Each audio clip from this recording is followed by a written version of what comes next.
Kantor Imigrasi Kelas 1 Non-TPI Manokwari menggelar sosialisasi pencegahan korban tindak pidana perdagangan orang atau TPPO dan tindak pidana penyeludupan manusia atau TPPM di salah satu hotel di Manokwari dengan melibatkan pelajar, guru, mahasiswa, dan agen travel perjalanan.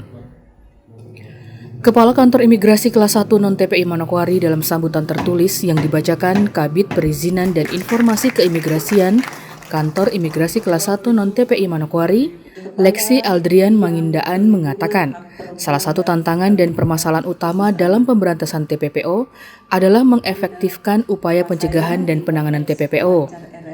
Namun hingga kini penanganan TPPO hingga ke akar rumput belum berjalan maksimal. Menyikapi hal itu diharapkan dapat meningkatkan perlindungan bagi perempuan dari kekerasan, termasuk TPPO yang ditandai dengan meningkatnya upaya pencegahan, efektivitas pelayanan, serta pemberdayaan korban. Walaupun sudah banyak kebijakan yang dihasilkan terkait TPPO, namun diakui masih terdapat tantangan dan implementasinya. Tantangan tersebut baik dari sisi pencegahan maupun perlindungan korban dan penegakan hukum bagi pelaku kekerasan, khususnya TPPO yang belum dipahami secara menyeluruh. Tantangan tersebut antara lain masih beragamnya pemahaman, kapabilitas para pengampu di daerah dalam pendataan dan penanganan kekerasan berbasis gender, dan masih beragamnya komitmen pemerintah daerah dalam menyediakan layanan dasar. Saya percaya bahwa Sebelumnya, Ketua Panitia dalam laporannya mengatakan tujuan sosialisasi adalah melaksanakan penyebarluasan informasi sebagai sarana mengoptimalkan informasi keimigrasian kepada masyarakat dalam hal pelayanan dokumen keimigrasian. 1. Melaksanakan kewajiban penyebarluasan informasi sebagai sarana dalam mengoptimalkan pengawasan publik terhadap penyelenggaraan negara dan badan publik lainnya dan segala sesuatu yang berakibat pada kepentingan publik, dalam hal ini terkait dengan pelayanan keimigrasian dan pelayanan publik.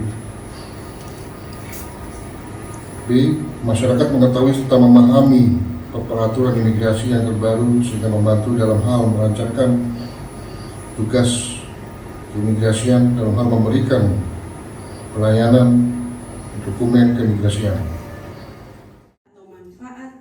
Kepala Kantor Imigrasi Kelas 1 Non-TPI Manokwari, Imam Teguh Adianto mengatakan, hingga kini permohonan pengurusan dokumen keimigrasian dalam hal pengurusan paspor di Manokwari belum didapati adanya indikasi TPPO atau TPPM.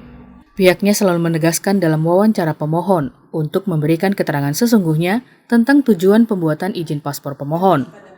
Hal ini dilakukan guna mencegah adanya TPPO dan TPPM baik di dalam maupun di luar negeri. Seperti itu. Pak, kalau untuk pemohon dokumen perjalanan sudah ada indikasi nggak yang mengarah? Belum ada. Alhamdulillah di Manokwari belum ada. Tapi sekali lagi saya bilang tetap kita antisipasi supaya tidak terjadi hal seperti itu. Gitu. Apa adanya. Tujuannya mau ke tujuannya membuat paspor ini untuk apa? Sampaikan.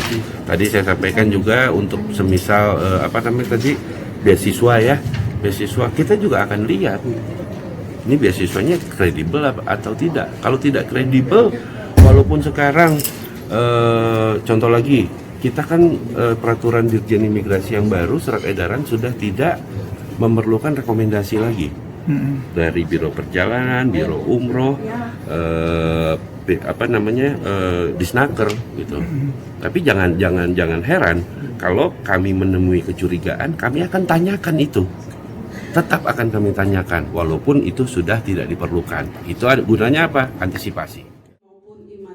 Sementara itu dari pemaparan narasumber Dinas Pemberdayaan Perempuan dan Perlindungan Anak Provinsi Papua Barat, di tahun 2022 tercatat ada 5 kasus TPPO di Papua Barat dan 103 kasus kekerasan dialami perempuan, serta 92 kasus dialami anak. Sedangkan narasumber dari Polda Papua Barat mengatakan, jika saat ini tren modus TPPO adalah iming-iming magang kerja dan tawaran beasiswa. Untuk itu diharapkan kepada pelajar dan mahasiswa lebih selektif dalam memilih beasiswa dan juga magang kerja.